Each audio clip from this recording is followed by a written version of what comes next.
اب ہم انشاءاللہ اگلے مراحل میں داخل ہوں گے۔ ماضی قریب میں کچھ مشکلات تھیں،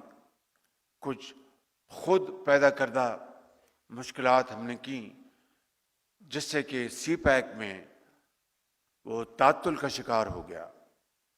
لیکن اب ہماری بھرپور کوشش ہے کہ سی پیک کا منصوبہ تیزی سے آگے بڑھے۔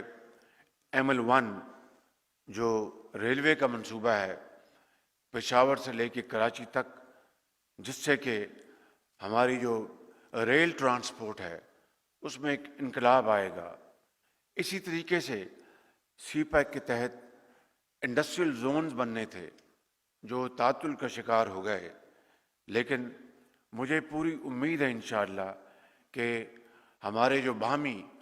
جو تعلقات ہیں ان کے تحت انشاءاللہ سی پیک کے یہ منصوبے جو ماضی قریب میں تعطل کا شکار تھے وہ انشاءاللہ آگے بڑھیں گے۔ میں آج یہاں پر یہ کہنا چاہتا ہوں کہ تھر میں اللہ تعالیٰ نے ہمیں بے پناہ جو قدرتی وسائل عطا فرمائے ہیں، اور سینکڑوں سالوں تک یہ تھر کا کوئلہ پاکستان کی ترقی اور خوشحالی میں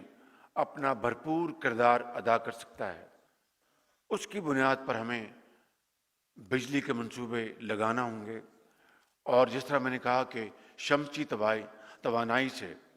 اور ونڈ پروجیکٹ جو ہیں،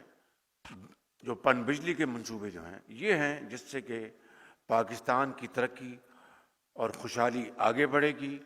اور اربوں ڈالر کی جو ہم امپورٹس کرتے ہیں کروڈ آئل کی، پیٹرولیم پروڈکٹس کی، اس میں بچت ہوگی۔